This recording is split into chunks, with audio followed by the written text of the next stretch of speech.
Welcome to Shahi Effect.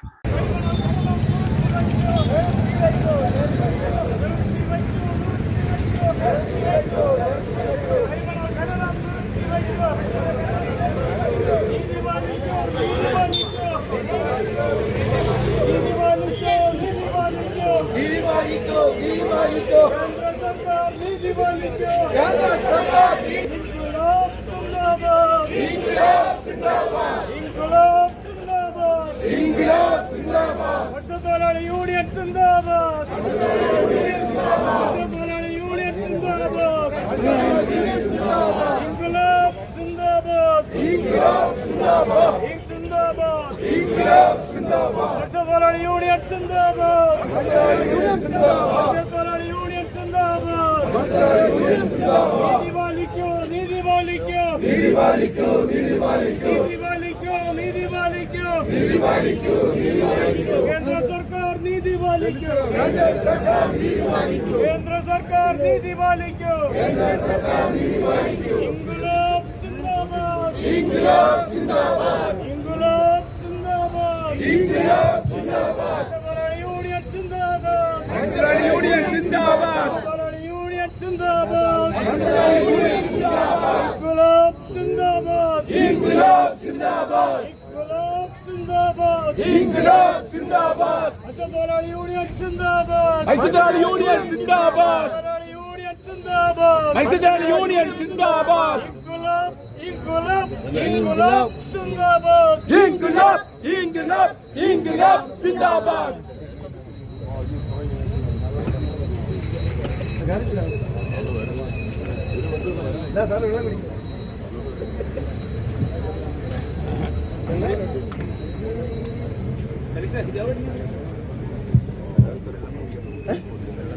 İnkılap Zindabad!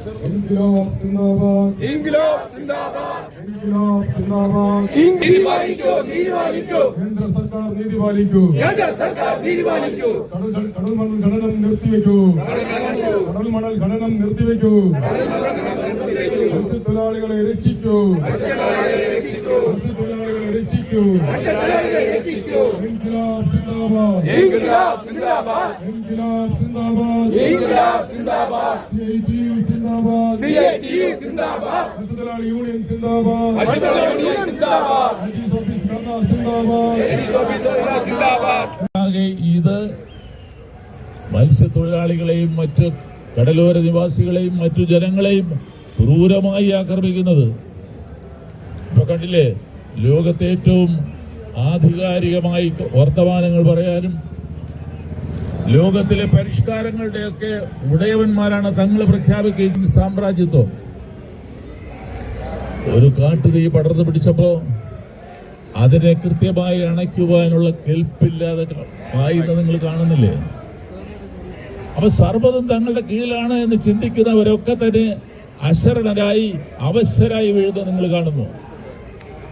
അവിടെയാണ് മാനവരാശിയെ നശിപ്പിക്കുന്ന തരത്തിൽ മനുഷ്യൻ പരസ്പരം ക്രൂരമായി കൊല ചെയ്യുന്നത്. അമേരിക്കയിൽ നിയുക്ത പ്രസിഡന്റ് അദ്ദേഹത്തിന്റെ സ്വഭാവ രീതികളെ പറ്റിയൊക്കെ നിങ്ങൾക്കറിയാം. ആ പ്രസിഡന്റ് അധികാരത്തിൽ വന്നു കഴിഞ്ഞാൽ ലോക സമാധാനത്തെ എത്രമാത്രം ഭീഷണിയാവും എന്നത് സാമാന്യ ബോധമുള്ള ആളുകൾക്ക് മനസ്സിലാവും. എന്തായാലും അദ്ദേഹം അധികാരത്തിൽ വരുന്നതിന് മുമ്പായി തന്നെ ഇസ്രായേൽ ഗാസ യുദ്ധം അവസാനിപ്പിക്കണമെന്ന് UN അടക്കമുള്ള സ്ഥാപനങ്ങൾ ആഗ്രഹിക്കുകയും അതിന്റെ മേലെ ചില തീരുമാനങ്ങൾ കൈക്കൊള്ളുകയും ചെയ്തു. പക്ഷെ തീരുമാനങ്ങൾക്ക് വെറും പുല്ലുവില നൽകിക്കൊണ്ട് ഇസ്രായേൽ ഇന്നലെയും ആക്രമണം നടത്തി നൂറുകണക്കിന് പിഞ്ചു കുഞ്ഞുങ്ങളെയും അമ്മമാരെയും കുട്ടികളെയും ഒക്കെ കൊന്നൊടുക്കി. മാനവ സമൂഹത്തെ നശിപ്പിക്കുന്നതിൽ ക്രൂരമായി വിനോദം കണ്ടെത്തുന്ന ചില മനുഷ്യധാരാധന്മാർ അവരെ ലോകത്തിന്റെ അധികാരത്തെ കൈയാളുന്ന അവസ്ഥയിലേക്ക് എത്തുക എന്ന ഗുരുതരമായ പ്രതിസന്ധിയാണ് നമ്മൾ നേരിടുന്നത്.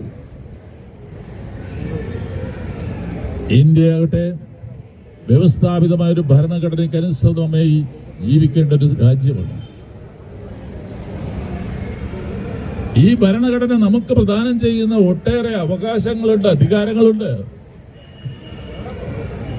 ആ അവകാശങ്ങളും അധികാരങ്ങളുമൊക്കെ നാം തട്ടിപ്പറിച്ച് ഒരു പറ്റം സമ്പന്നന്മാരുടെ കൈകളിൽ നിക്ഷേപിക്കുന്ന തരത്തിലുള്ള ഗുരുതരമായ പ്രത്യാഘാതങ്ങളാണ് ഈ രാജ്യത്ത് വളർന്നു വരുന്നത്. മതന്യൂനപക്ഷങ്ങളൊന്നടക്കം പീഡിപ്പിക്കപ്പെടുന്നു. ഗൗരവമായി അത് കാണേണ്ടതല്ലേ? ഇന്ത്യൻ ഭരണഘടന നമുക്ക് നൽകുന്ന സ്വാതന്ത്ര്യങ്ങളിൽ ഒന്നാണ് മതത്തിലുള്ള സ്വാതന്ത്ര്യം. ഏത് മതത്തിലും വിശ്വസിക്കുവാനുള്ള സ്വാതന്ത്ര്യം, ഏത് ഈശ്വരനെയും ആരാധിക്കുവാനുള്ള സ്വാതന്ത്ര്യം, പള്ളികളിലോ അമ്പലങ്ങളിലോ മോസ്കുകളിലോ പോയി ആരാധന നടത്തുവാനുള്ള സ്വാതന്ത്ര്യം. ഈ സ്വാതന്ത്ര്യങ്ങളെല്ലാത്തിനും കൂച്ചുവിലടങ്ങുന്ന നയമാണ് നരേന്ദ്രമോദി നിർഭാഗ്യവശാൽ സ്വീകരിക്കുന്നത്. കോർപ്പറേറ്റുകൾക്ക് കടല് കരയും നിൽക്കുന്ന കേന്ദ്ര സർക്കാർ നയം തിരുത്തണമെന്ന് ആവശ്യപ്പെട്ടുകൊണ്ട് മത്സ്യത്തൊഴിലാളി ഫെഡറേഷൻ CITU സംസ്ഥാന കമ്മിറ്റിയുടെ ആഹ്വാനപ്രകാരം ഇന്ന് എല്ലാ ജില്ലകളിലും കൂടുതൽ വിശേഷങ്ങളുമായി വീണ്ടും കാണാം. അതുവരെ ഏവർക്കും നന്ദി, നമസ്കാരം.